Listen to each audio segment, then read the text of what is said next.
अस्सलाम वालेकुम dear students, hope you will be fine. This is Shafiq Ahmad, welcome to BMS हाजीनार।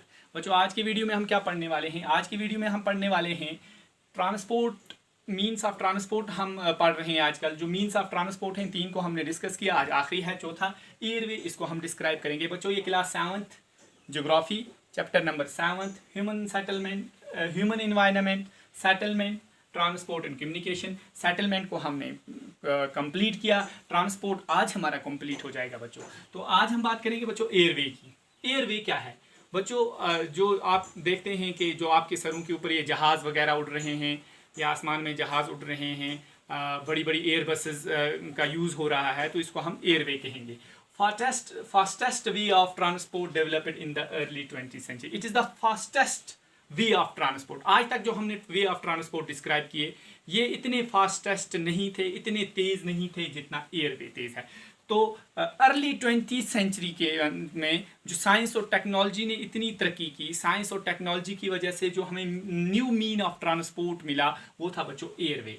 और सबसे फास्टेस्ट मीन ऑफ ट्रांसपोर्ट है, सबसे तेज़ मीन ऑफ ट्रांसपोर्ट है, और ये काफ़ी लॉन्ग डिस्टेंस को शॉर्ट टाइम में कवर करता है।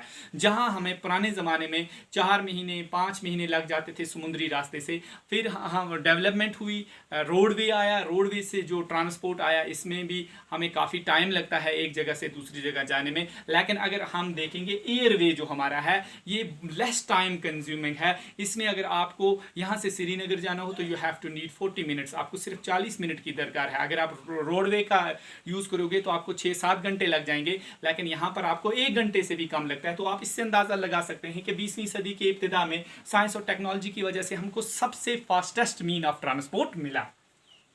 It is most expensive due to high cost of fuel. लेकिन बच्चों, क्या है कि ये सबसे एक्सपेंसिव ट्रांसपोर्टेशन है, क्योंकि इसके अंदर जो फ्यूल यूज़ होता है ये बहुत ही कॉस्टली है। गैसोलीन का यूज़ होता है, गैसोलीन काफ़ी कॉस्टली है। आप देखते हो टंगधार से अगर हमें श्रीनगर जाना हो तो हमें विंटर में यहाँ पर एयरवे जो होता है वो अवेलेबल होता है, हेलीकॉप्टर अवेलेबल होता है। तो वहाँ अगर हम रोड के ज़रिए जाएं तो हमें 400-500 वहाँ पर किराया है, लेकिन अगर हम इस हेलीकॉप्टर का यूज़ करें तो ये किराया हमें कितना देना पड़ता है? हज़ारों में देना पड़ता है, कभी 3000, कभी 2000। ठीक है बच्चों, तो ये मोस्ट एक्सपेंसिव है। ये लॉन्ग डिस्टेंस को कवर करता है, दूर दराज इलाकों को कवर करता है, और बहुत जल्दी हमें अपनी मंजिल पर पहुँचाता है, और बहुत कंफर्टेबल है, लेकिन है बड़ा एक्सपेंसिव। आम कॉमन मैन जो है वो इसे अफोर्ड नहीं कर सकता है। Mode of transport, it is the mode of transport to reach remote and distance area. ये ऐसा मूड ऑफ ट्रांसपोर्ट है, ये रूमेट और डिस्टेंस एरिया तक हमें ले जाता है, जहाँ ट्रेन नहीं पहुँच सकती, जहाँ रोड नहीं पहुँच सकता, जहाँ आपको दूसरा कोई जरिया नहीं पहुँच सकता, वहाँ आपको एयरवे पहुँचा सकता है। Air traffic is adversely affected by bad वेदर्स like fog and storm. Airway जैसे हमारा रोडवे भी अफेक्टेड होता है, कभी सैलाब आता है तो रोडवे अफेक्टेड होता है, जलजिला वगैरह होता है रोडवे अफेक्टेड होता है।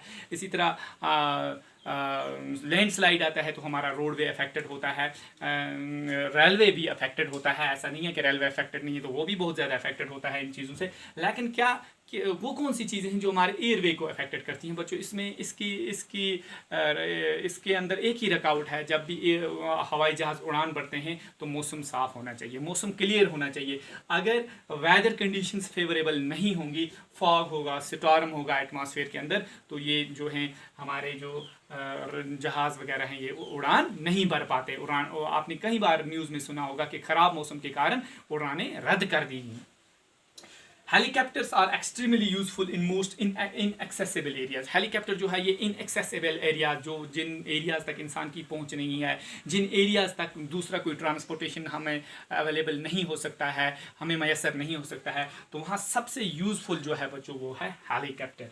And in the time of calamities for rescuing people, distributing food, water and cloth. और सबसे इंपॉर्टेंट क्या है बच्चों? कभी कभी क्लाइमेट कोई नेशनल डिजास्टर हो जाता है, जैसे फ्लड आ जाता है, अर्थक्वेक हो जाता है, तो वहाँ पर लोगों को रेस्क्यू करने के लिए, लोगों तक खाना पहुंचाने के लिए, लोगों तक पानी पहुंचाने के लिए, क्लोथ पहुंचाने के लिए हमने देखा कि वाइडली जो यूज़ होता है हेलीकॉप्टर। आपने 2014 का सैलाब कश्मीर के अंदर देखा होगा किस तरह हेलीकॉप्टर से लोगों को रेस्क्यू किया गया। तो हमारे पास इंडिया के अंदर बहुत बड़े बड़े एयरपोर्ट हैं, और दुनिया के कुछ फेमस एयरपोर्ट हैं। जैसे इंडिया के अंदर दिल्ली एक फेमस इंदिरा गांधी एयरपोर्ट जो है वो एक फेमस एयरपोर्ट है। मुंबई के अंदर बहुत बड़ा एयरपोर्ट है जो दुनिया का फेमस एयरपोर्ट है। न्यूयॉर्क का बहुत बड़ा एयरपोर्ट है, दुनिया का फेमस एयरपोर्ट है। लंदन का दुनिया का बड़ा फेमस एयरपोर्ट है। जद्दा का दुनिया का बड़ा जो फेमस एयरपोर्ट है। और पेरिस के अंदर जो एयरपोर्ट है ये भी दुनिया का एक बहुत बड़ा एयरपोर्ट है। तो दुनिया आज के दौर के अंदर जो हमारे पास सबसे फास्टेस्ट मीन ऑफ ट्रांसपोर्ट है वो क्या है बच्चों? एयरवे से एक ये कम टाइम कंज्यूमिंग है, बहुत कंफर्टेबल है और लॉन्ग डिस्टेंस को कवर भी करता है। Thank you.